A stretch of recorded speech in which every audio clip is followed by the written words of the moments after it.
Hey there, welcome to another Path of Exile guide, this time with an Elemental Hit Raider. As usual, I'm rating the build on 5 different categories: defense and survivability, mapping and clearing speed, bossing and single target damage, cost, and viability as a league starter. If I were to use a single word to describe this build, then that would be farming god. Okay, maybe 2 words, but that's just because it's too awesome and 1 word isn't enough. Amazing speed and mobility, massive damage, 0 downtime, and a brain dead 2-button setup, everything comes together to create the ultimate mapping beast. I have yet to play a more efficient character, and members of my community reported they actually farmed enough currency to buy a headhunter in 3 or 4 days using this build. I'm pretty sure right about now you'll start thinking, okay, that means it's absolute shit against bosses, but you'd be dead wrong. The build uses 2 separate elemental hit setups, one for map clearing and one for bosses, making it equally efficient in both scenarios. No gem swapping or gear changes required, you just need to press a different button. The build has 0 issues killing Maven possessed Elder or Shaper, Guardians, Conquerors, Cirrus or tougher Crucible fights such as the Twisted, the Formed or the Hidden. Right, then it probably costs about 50 plus X, doesn't it? Sorry, wrong again. Everything you see in this guide was done using gear worth about 13x mid-league, and that includes 2 6-link items and the cluster jewels. However, if you were to spend 10, 20, 50x more, you'd get proportionally better performance. It's one of those builds that can constantly be pushed to the next level, and at no point should you feel like there's nothing left to upgrade. That's not to say, however, this build lives or dies by its gear. The elemental hit skill scales amazingly well with gem levels, and most of its damage will come from that. Anyway, the point is, you can definitely use this build as a league starter, since all you need is a bow and maybe a quiver. Everything else is just icing on the cake. When it comes to defenses, this is not really the build's strongest suit, but neither will you be a glass cannon. You'll see in the gameplay footage my max HP was way below 5k, but that wasn't much of a problem. You rely on speed, range and high damage output to rapidly kill enemies before they pose any danger. When that fails, you have several amazing defensive layers such as permanent phasing, elemental ailment immunity, almost capped chance to dodge, evasion, life leech, etc. That being said, you will die sometimes, and quite often your HP levels will give you mini heart attacks, but that comes with the territory. You're an avoidance based character that obliterates everything on screen in less than a second. You can afford to die every now and then. Before diving into the guide proper, just a reminder, if anything is unclear or you have any questions about the build, you can find me streaming on Twitch at twitch.tv/navandis, links to the schedule in the pinned comment and video description. I'm live 4 or 5 times a week, and you'll get to see every upcoming build being put together, leveled up and fine-tuned before it becomes a guide such as this one. Finally, the most up-to-date path of building link will always be found in the pinned comment and video description. As usual, the guide is divided into 7 main sections: build overview, passive tree and leveling, ascendancy, pantheon, gems and links, gear, flasks and jewels, and finally pros and cons. So with that out of the way, let's start with the build overview. When you use elemental hit, it normally chooses at random between fire, cold or lightning and shoots a projectile dealing damage matching only that element. However, it's completely impractical and inefficient to scale damage of all 3 elements at the same time. The way the game is designed right now, focusing on a single element will always yield better damage in practice. While you can go triple element for a meme build, this is not really the goal for this guide. So in this case, by using 2 threshold jewels, combat focus Crimson Jewel and combat focus Viridian Jewel, we force elemental hit to only pick the fire element and skip cold and lightning. Now, it just so happens that damage conversion actually takes place before elemental hit chooses its element. Otherwise put, all 3 elements are present on the gem when it comes to damage conversion. The selection of an element happens afterwards and does not retroactively change the result of conversion. We take advantage of this little mechanical quirk by converting half of each of the cold and lightning damage through Avatar of Fire while that damage still exists. In fact, this is the primary reason why fire was chosen as the main element for this build. There are unfortunately no equivalent keystones for the other 2 elements, and any other conversion method would only work on 1 element at a time. Furthermore, we get Avatar of Fire really easily, not by traveling all the way across the passive tree, but through Zof's Blood Amulet. You dish out all that damage using not 1 but 2 different elemental hit setups, one specialized in single target damage, obviously used for bosses and tough enemies, and a mass clearing setup relying on multiple projectiles and chaining. Apart from that, the only other skill you'll be actively using is dash, everything else is automating, and I'll go into more details about this in the gems section. Having so few buttons to press is not just a lazy man's dream, but also frees you up to kite enemies and constantly stay on the move. This is an absolutely crucial skill you'll need to master if you wish to play any bow character in Path of Exile, and your overall performance with such builds is directly proportional with it.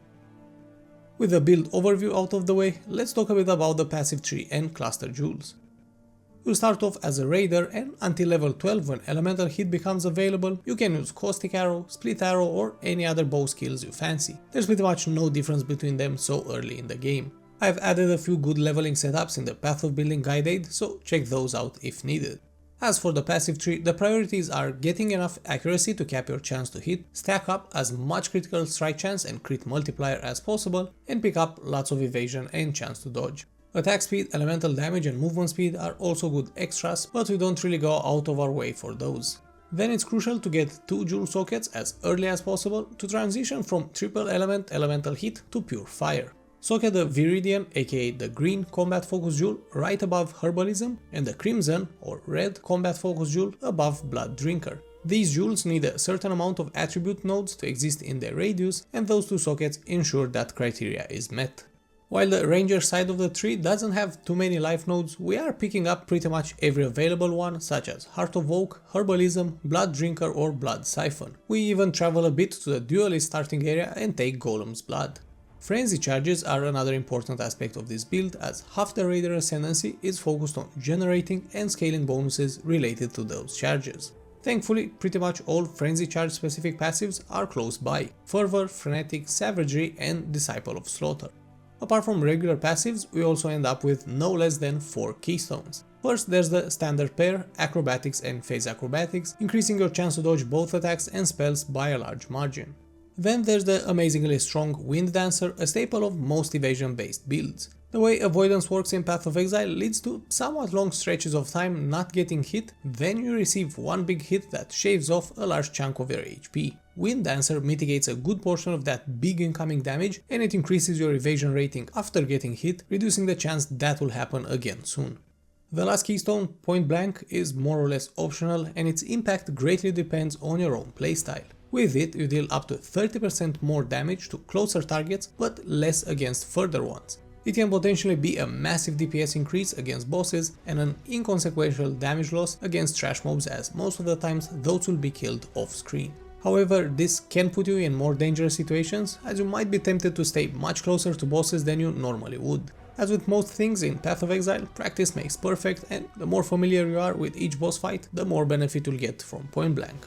Finally, let's talk about the Cluster Jewels passives. We'll be going with the more unusual setup this time around, in total using 2 large Cluster Jewels and 2 mediums. The rest of the sockets are filled with regular jewels. This is mainly because small Cluster Jewels won't bring too much to this build, and rare jewels with a maximum life roll and 2 crit mods are a better use of the available sockets. So on the first large Cluster Jewel you need Martial Prowess plus Feed the Fury, and on the other one Martial Prowess plus Fuel the Fight. These will take care of most of your accuracy needs, as well as cap your life and mana leech, allowing you to ditch the mana flask for a DPS one. The third passive on both should ideally be Calamitous, but other decent alternatives are Smite the Weak, Arching Shot or Drive the Destruction. On the medium Cluster Jewels, the best combo that won't break the bank is Quick Getaway and Pressure Points, greatly boosting your critical strike chance and the damage you deal when landing a crit. If you can afford it, then Quick Getaway can be replaced with Precise Commander, but you will lose a bit of movement speed. On the other hand, good cheaper alternatives are Basics of Pain or Savage Response. As for the Deal with the Bandits quest in Act 2, for this build you can either help Alira or kill all the bandits for the 2 passive points. Both choices are pretty much on par, but helping Alira might pull ahead if you can afford getting very good pure DPS gear. Her plus 15 bonus to all elemental resistances will make it easier to fit such items while still staying resistance capped. And that's about it for the passive tree and leveling.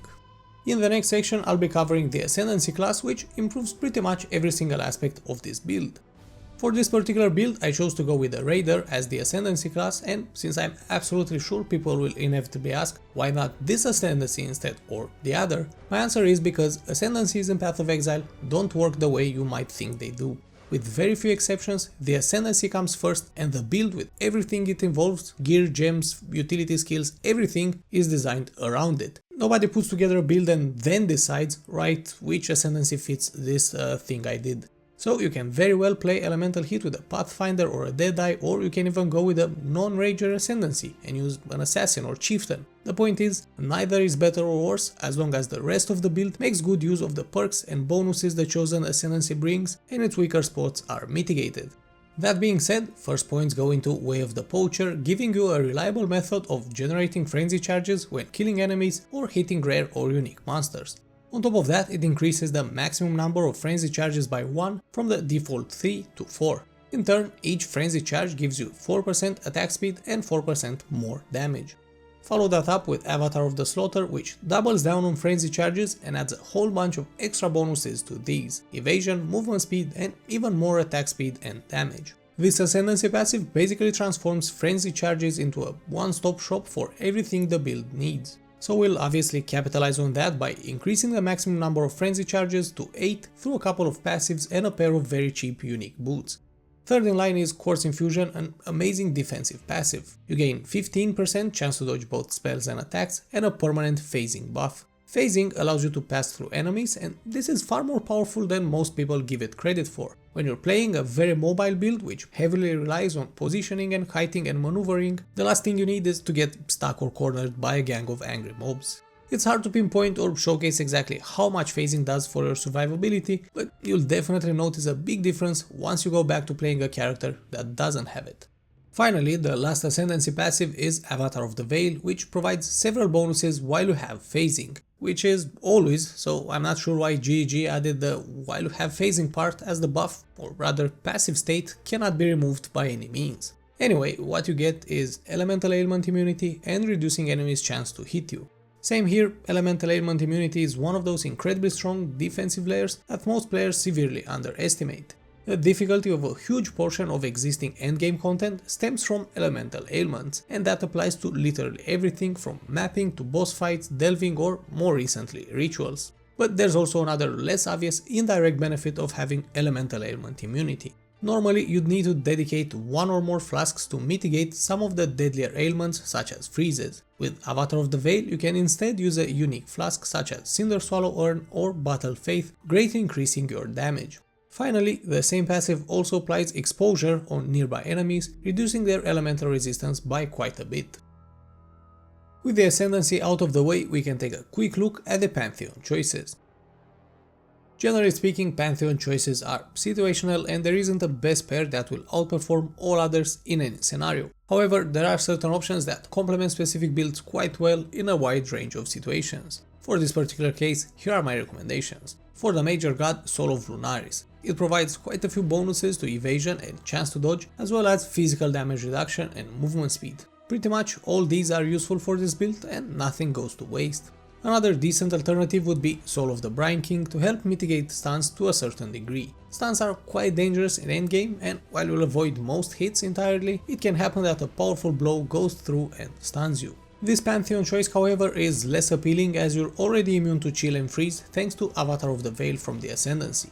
As for the Minor God, Soul of Garukan is likely your best choice. Double down on evasion and gain some extra movement speed if you haven't been hit in the past 4 seconds. With the amount of dodge and evasion this build has, that effect will have a pretty decent uptime.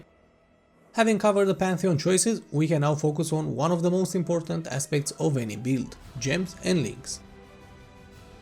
Heist League has introduced alternate qualities for both active skills and support gems. These provide different bonuses than the default versions of the gems, and in some cases they might add a bit more damage or utility. While none of these are mandatory, nor do they add a lot of DPS, you'll find the alternate quality gems in the Path of Building Guide Aid. Some might be dirt cheap, while some might cost over 50 chaos, so it's up to you if you wish to invest anything into them.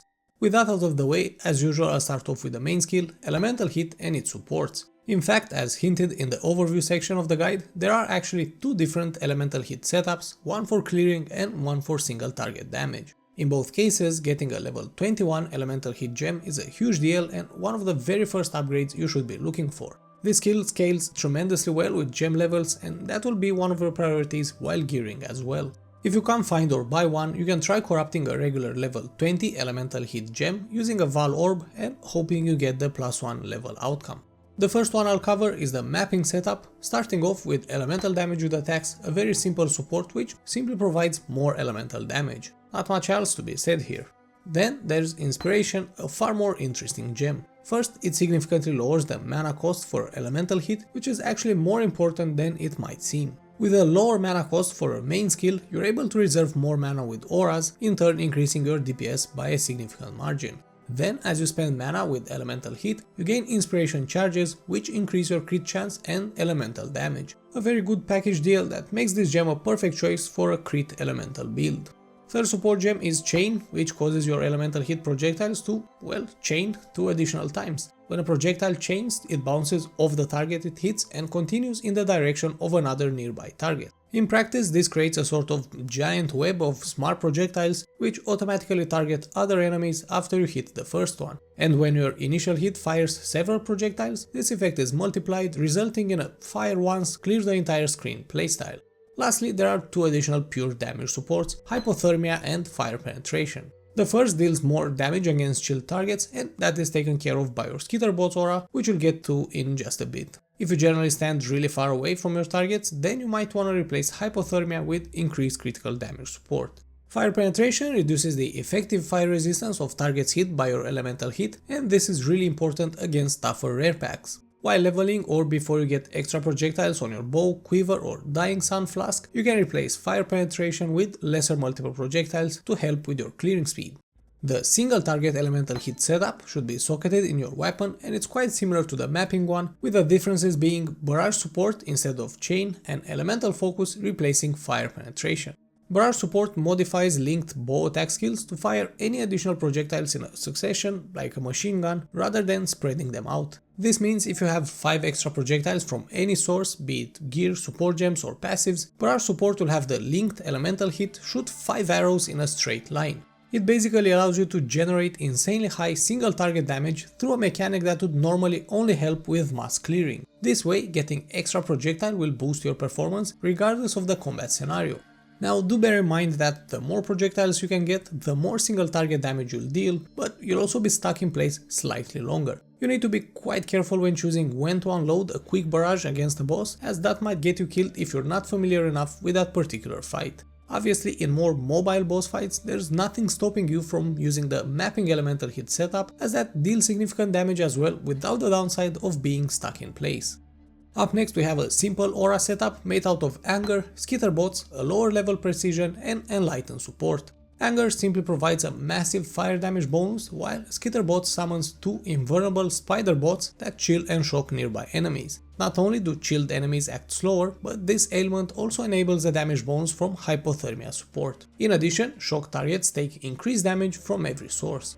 Precision Aura increases your accuracy and crit chance, both very valuable bonuses for this build. Unlike most auras, Precision reserves a flat amount of mana, which increases with every gem level rather than a fixed percentage. This means you can balance the gem level based on the size of your mana pool, and my suggestion is to leave about 80 to 100 unreserved mana for your elemental hit. An Enlightened gem of at least level 2, but ideally level 3 or 4, will reduce the mana reservation cost of linked auras, allowing you to level up Precision even more. The build also uses a gem setup which is completely automated when socketed into Asenat's Chant Helmet. Active spells placed in this item are triggered whenever you attack with a bow, which is pretty much all the time. The first trigger gem is Wave of Conviction, which hits all enemies in a wide cone-shaped area and applies an exposure debuff on them, reducing their fire resistance by 25%. You link this to Combustion support, which further lowers the fire resistance of targeted hits, as well as Power Charge on critical, generating a power charge when Wave of Conviction deals a crit. In turn, power charges will increase your global crit chance, boosting your elemental hit damage. Last gem in this setup is Sniper's Mark, a curse which increases the projectile damage taken by affected enemies. On top of that, any projectile that hits a marked target will split into several extra projectiles that will fly to nearby enemies. Since this is part of an automated setup, you will always have a marked target that will be hit, so you're effectively boosting both your single target damage and mass clearing potential through a single curse. Now, until you can get this helmet, you can temporarily replace Power Charge on critical support with an Arcanist Brand, an ability which automatically casts link spells while it's active. Obviously, this is not an ideal setup and generally only usable against bosses, which is why you should prioritize obtaining the helmet as soon as possible. Finally, you have a quick and dirty mobility and utility setup. Dash is your main mobility skill, used both as a travel ability as well as defensive one to get out of sticky situations and reposition when getting boxed in by enemies. Steel Skin is a guard skill that creates a damage absorption shield, soaking up about 2200 damage. The way I use this is to bind it to my left mouse button, replacing the default move action. As I keep the button pressed, it moves my character as usual, but also casts Steel Skin on cooldown without interrupting. Link both these with second wind support, which lowers the cooldown of both active skills and provides an extra charge to dash.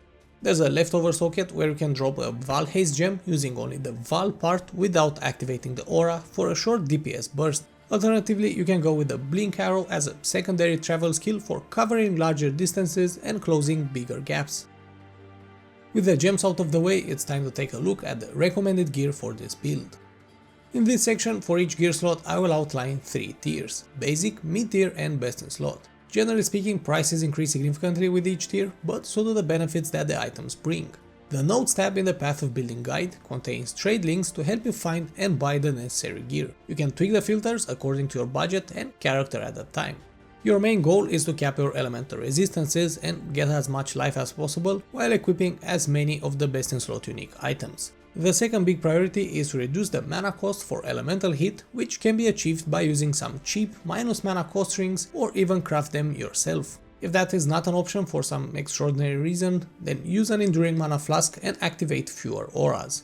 The rest of the affixes should be a mix of chaos resistance and damage ones, mostly in the form of additional projectiles, extra gem levels for elemental hit, crit strike chance and multiplier, or attack speed.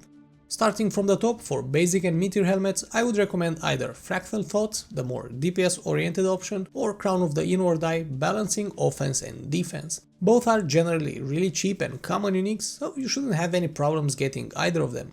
As for best in slot, Ascendancy Chant is hands down the optimal choice. Its main selling point is that it triggers active skills socketed in it whenever you attack with a bow. This will automate the Wave of Conviction plus Sniper's Mark setup, which is basically responsible for about 40% of your total damage. If there is one item you should prioritize buying, then this is it. Keep in mind that you can craft it yourself by completing the Song of the Sekema prophecy while carrying Asenat's Mark helmet in your inventory. The prophecy can be bought, or if you're lucky enough, you can randomly obtain it from Navali or as a drop. I'll have a link in the video description detailing how you can go about completing the prophecy. Moving on to your weapon, you'll obviously use a bow, and a very decent option is a 5-link Death's Harp for its additional arrow mod. As I said earlier in the gem section, extra projectiles will not only help your clearing speed, but also single target damage. Some extra crit strike chance and multiplier, as well as attack speed, make this weapon a perfect entry level choice for this build. For mid-tier, you can actually use the upgraded version of the basic bow, Death's Opus, ideally a 6-link one. It comes with not 1 but 2 extra projectiles and higher base damage. For best in slot, look for a rare bow with the mod Bow Attacks fire 2 additional arrows and either +1 to level of socketed gems or +1 to level of socketed bow gems. In fact, not only can you get both these affixes, but the second one can actually roll +2 levels of socketed bow gems. That means you can theoretically gain a total of +3 levels for the elemental hit skill socketed in your bow, which should be the single target setup. The rest of the mods should be a combination of increased critical strike chance and multiplier, attack speed, fire resistance penetration, or percentage increased fire damage. Holding your infinite arrows is a quiver, and a basic one should have a mix of life, resistances, and some attack speed. A mid-tier one needs pretty much the same affixes, but trade some resistance for critical strike chance or crit multiplier. Accuracy is also a pretty solid mod on a quiver if your chance to hit is not 100%. For best in slot, the optimal choice is a Shaper or Warlord influence quiver with a mod Bow Attacks fire an additional arrow, along with some life, critical strike chance and crit multiplier. Attack speed, accuracy or percentage increased elemental damage with attack skills are great extras that will add more value to this gear slot. Up next is the body armor, and at basic tier you need at least 5 links, 70 plus life and 70 plus elemental resistances. You should ideally look for a pure evasion base, and some extra chaos resistance would also be a great bonus. For mid tier you have the excellent and relatively cheap unique armor Iriel's Fostering for a great mix of defense plus offense bonuses. Now this item has 3 different variants, and the one you're looking for has the mod Grants level 20 Summon Bestial Roa. This grants you a new skill that summons a permanent and invincible raw minion, which has an Intimidate aura, causing affected enemies to take more damage from all your attacks. Basically, you summon the beast, then forget it exists, pretty much like an aura. Apart from this minion, the armor has a metric ton of evasion and accuracy, a very decent life roll, as well as great bonuses to critical strike chance, attack speed, even movement speed, stuff that is not normally found on this gear slot. It also gives you a solid chance to maim enemies, slowing them down and allowing you to more easily kite them. A great package deal on an item that's sadly very rarely used nowadays. For best in slot, look for a hunter influenced 6 link rare body armor with the mod attacks have plus critical strike chance. While this might seem like a really small bonus, this value actually gets added to your base crit chance, which is what then gets multiplied by all those percentage increase crit chance mods, so in reality it has a tremendous impact. Life, both the flat kind and percentage increased, resistances and a pure evasion base are the other boxes that need to be ticked by this item. Finally, if you can afford it, the mod you can apply an additional curse can be of great value when paired with a curse on hit ring. Moving on to gloves, on basic ones look for 60 plus life and elemental resistances. Some strength or intelligence would also help to level up your off-color gems. On mid-tier and best in slot ones, the goal is to stack up as much life and damage as possible while still capping your resistances. As you keep getting better gear with higher rolls, you'll be able to replace resistance mods with damage ones. Some great damage affixes you can look for on gloves are +1 to maximum frenzy charges, added fire damage if you've dealt a critical strike recently, added fire damage against burning enemies, attack speed, increased damage while leeching, etc. Check out the trade link in the POB notes tab. When it comes to boots, however, there's really a single choice here, and that's a pair of the very cheap and common Darkrai Vectors uniques. First off, it increases the maximum number of frenzy charges you can have, and we've already covered how important these are for a raider build. Then it adds even more bonuses for each frenzy charge you have, which will stack with the ones from your passives or the Ascendancy. Up next is your belt slot, and a basic one should have about 80 plus life, 70 plus elemental resistances and increased elemental damage with attack skills. A heavy belt base could be useful if you still need strength to level up your red gems. For mid-tier, replace the base with a Stygian Vice for the extra jewel socket. If your elemental resistances are already capped, then look for some chaos resistance instead. Finally, for best in slot, go with a Warlord influenced Stygian Vice, which can roll an additional percentage increased fire damage affix or added flat fire damage against burning enemies. Similar to boots, for the amulet there is really only one option, Zoph's Blood. This cheap unique is literally responsible for about half your entire damage output, so there are no ifs and buts about this choice. It provides the Avatar of Fire keystone, which converts half of all your physical cold and lightning damage into fire damage, which is especially strong for elemental hit, as explained in the build overview section. Apart from that, you get a boatload of strength, as well as life and fire resistance. The cherry on top of the cake is enemies that hit you get covered in ash, increasing the fire damage they take by 20%. Amulets can also be anointed using oils dropped from blight encounters to add a notable passive to them without changing the item in any other way. For this build, my top recommendation is Tenacity for a good balance of damage and maximum life. Alternatively, a pure DPS option is Lava Lash, while a really strong defensive passive would be No Witnesses. Up next we have rings, and their main purpose is to squeeze out as much damage as possible. The other big priority here is the mod non-channeling skills have minus mana cost, without which it would be quite difficult to sustain the mana cost for elemental hit, almost impossible without a mana flask. The mod can roll on incursion rings, or it can be crafted using the recipe obtained from unveiling jewelry dropped by the syndicate member Elrion. Apart from that, on basic ones look for 40 plus maximum life, just enough resistances to be capped, along with some flat fire damage and maybe some accuracy or int. For mid-tier and best in slot, replace as much resistance as you can afford with pure damage mods such as increased global critical strike chance, flat fire damage, percentage increased critical strike multiplier, increased elemental damage with attacks, or increased fire damage. Up next are jewels, one of the best ways to increase both your damage and HP in this build. With a full setup, you end up with no less than 8 sockets, including the abyssal one on your belt, so it should be fairly obvious this is not a gear type you should ignore or downplay. First we have the two mandatory combat focus unique jewels, Socket the Viridian, aka the green one, right above Herbalism, and the Crimson or red combat focus jewel above Blood Drinker. On regular jewels you're looking for maximum or flat life, flat fire damage, attack speed, critical strike chance and multiplier, or increased fire damage. The damage mods can come in a variety of formats, and while I can't list them all here, you can find trade links in the notes tab of the Path of Building guide. Keep in mind that Elemental Hit is considered a fire, lightning and cold skill simultaneously, regardless of what type of damage you're actually dealing with it. So a mod such as increased critical strike chance with cold skills will be beneficial, as Elemental Hit is still a cold skill and using combat focus jewels does not change that in any way, shape or form. You should also look for a Watcher's Eye unique jewel with the affix damage penetrates fire resistance while affected by anger, or critical strike multiplier while affected by anger. If you can afford it, you can search for a Watcher's Eye with an anger mod and a precision one for a really big damage increase. Fair warning though, such a jewel won't be cheap at all.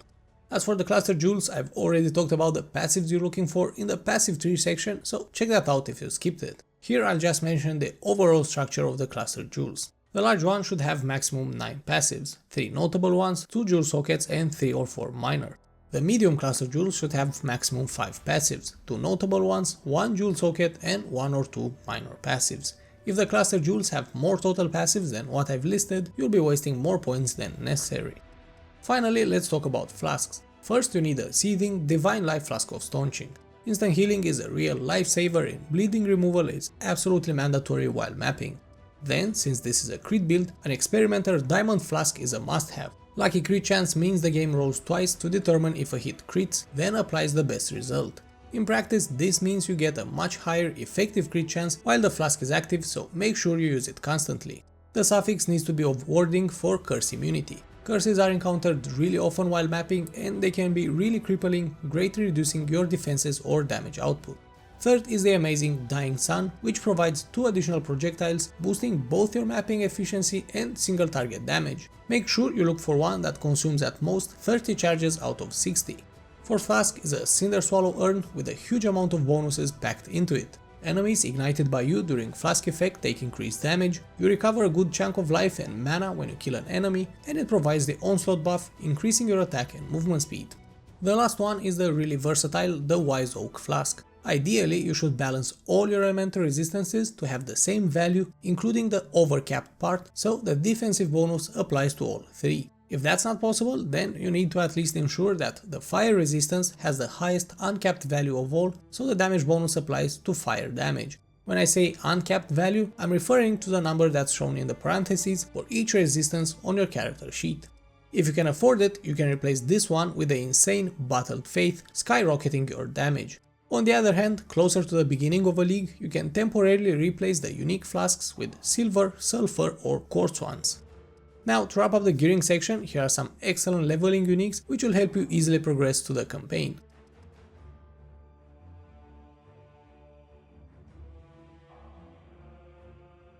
With the gearing out of the way, it's time to take a final look at the pros and cons of the build so you can understand if it's what you're looking for.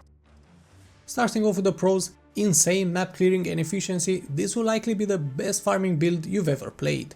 Equally amazing at killing bosses, with 2 different elemental hit setups you are not sacrificing single target damage for clearing speed or vice versa. Great damage output, the build's single target DPS is around 12 million with a mix of basic and mid-tier gear. With best and slot pieces you can easily push 30 to 40 million and even much further given enough currency. Fantastic speed and mobility, your movement speed without any flasks is constantly over 110% and permanent phasing allows you to pass through mobs unhindered. Almost infinite damage scaling, unless you're one of the 0.001% richest players, you'll always have something more you can upgrade and push your DPS even further. As for the cons, you are an avoidance based character and you'll definitely die every now and then. Still, the better you understand the limits of your character and the more familiar you'll get with it, the less often will that happen. In addition, you'll offset any XP loss with your insane farming ability. Can't run all map modes, elemental damage reflect will get you killed in an instant, and no leech will make it impossible to sustain your mana cost without a mana flask. Learn anything new, Exile? If you did, then you'll probably be happy to hear there are more videos coming up in the near future with more exciting builds to try. Make sure not to miss them by subscribing to the channel so you get notified when that happens. And while you're at it, why not like this video as well or drop a comment down below to let me know your thoughts. Thank you all for watching and see you next time.